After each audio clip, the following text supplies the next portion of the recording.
নিজে সালা দুর্নীতির ঠাকুর দাদা, নিজে সালা দুর্নীতির ঠাকুর দাদা। আর কেন্দ্রীয় স্বরাষ্ট্রমন্ত্রী অমিত শাহকে উদ্দেশ্য করে অশালীন ভাষা প্রয়োগ মমতা বন্দ্যোপাধ্যায়। রবিবার শামশেরগঞ্জে তৃণমূল প্রার্থীদের হয়ে প্রচার করছিলেন মমতা বন্দ্যোপাধ্যায়। নির্বাচন কমিশন এনআইএ নিয়ে কেন্দ্রীয় স্বরাষ্ট্রমন্ত্রীকে আক্রমণের সময় তিনি স্বরাষ্ট্রমন্ত্রীর উদ্দেশ্যে অপভাষা প্রয়োগ করেন। এসছে মোটা ভাই, সাথে ইডিআর, সিবিআই, এনআইএ সব কটাকে নিয়ে এসছে আর সবাইকে ডেকে পাঠাচ্ছে। আর ডেকে পাঠিয়ে বলছে ইলেকশনের সময় এই আমাদের হয়ে কাজ করবে। এত বড় সাহস! ও বোঝে না নিজে সালা দুর্নীতির ঠাকুর দাদা আর নিজেরা এই সব করে বেড়াচ্ছে।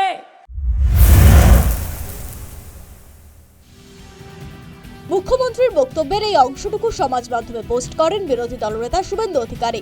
শুভেন্দু অধিকারী প্রশ্ন করেন, এটা কি মুখ্যমন্ত্রীর মুখের ভাষা? ভাষা সন্ত্রাসে কি বাংলা ভাষার গরিমা মর্যাদা, বাঙালির অস্মিতা এবার বিপন্ন হচ্ছে না? একদিন আগে মালদার হরিশ্চন্দ্রপুরে মমতা বন্দ্যোপাধ্যায়ের আরও একটি মন্তব্য নিয়েও বিতর্ক হয়। মালতীপুরের প্রচারে মমতা বন্দ্যোপাধ্যায় তৃণমূল প্রার্থী রহিম বক্সিকে ভোট দেওয়ার আহ্বান জানিয়ে বলেন, অনেক দিয়েও আমাকে যখন কেউ বেইমানি করে আমি অসম্মানিত বোধ করি।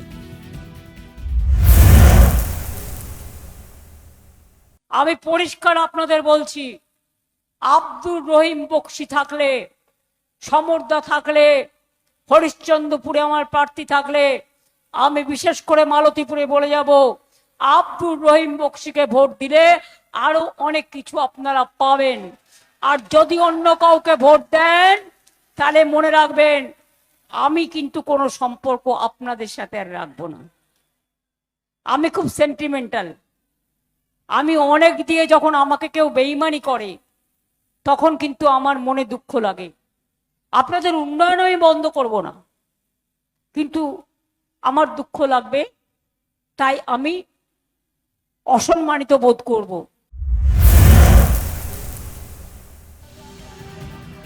খুবই তাৎপর্যপূর্ণভাবে এরপরেই মগরাহাটের এক যুব তৃণমূল নেতা প্রকাশ্য মঞ্চ থেকে বেঈমানদের এলাকায় থাকতে হবে না বলে হুমকি দেন।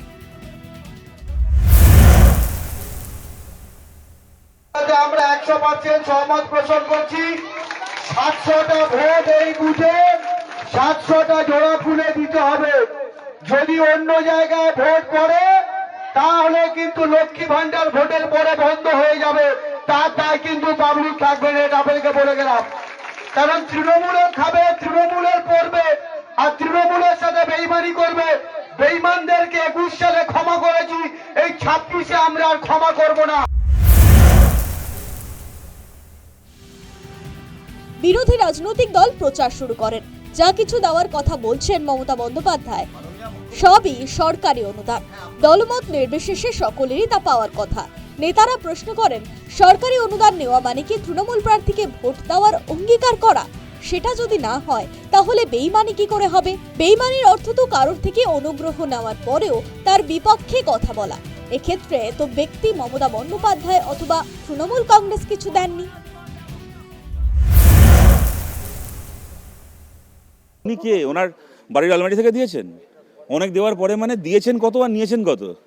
কোত্থেকে গেলো? টালিচালের বাড়ি দেখিয়ে নেত্রী হয়েছিলেন, আমি কোত্থেকে গেলো? কালীঘাটের খালি 3টে রাস্তায় 35টা প্লট নেওয়ার হিসাবগুলো করবো? রহিম বক্সিরা সভা করছেন গোটা মালদায়। রহিম বক্সি, বাকি সব ছেড়ে দিলাম, খালি ওয়াকফের সম্পত্তি কতগুলো দখল করেছে। গনি খান চৌধুরী আর শৈলেন সরকারের যৌথ উদ্যোগে তৈরি ইরিগেশনের বাংলো এখন রহিম বক্সি আর ওর বইয়ের বাগান বাড়ি, কোঠাবাড়ি হয়েছে ওখানে। ওয়াকফের সম্পত্তি বাস স্ট্যান্ড, সেই বাস স্ট্যান্ড দখল করে রহিম বক্সি ওখানে প্রমোটিং করছে। রহিম বক্সি খালি কতগুলো ওয়াকফের সম্পত্তি দখল করেছে মমতা বন্দ্যোপাধ্যায় জানেন না? বাংলা একটা কথা আছে, গরু হারালে এমনই হয় মা। উনি হারবেন, ওনার দল হারবে মালতীপুরে, উনি জানেন, বুঝে গেছেন, তাই পরাজয়ের আর্তনাদ।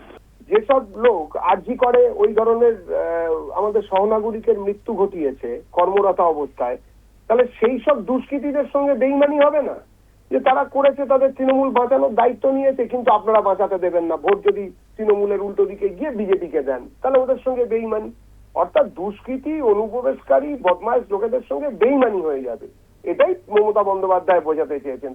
এটাই মমতা বন্দ্যোপাধ্যায় বোঝাতে চেয়েছেন। বিরোধীরা প্রচার করছেন পরাজয়ের আশঙ্কা থেকেই মমতা বন্দ্যোপাধ্যায় এরকম ভাষা অথবা এরকম পরোক্ষে হুমকি দিচ্ছেন।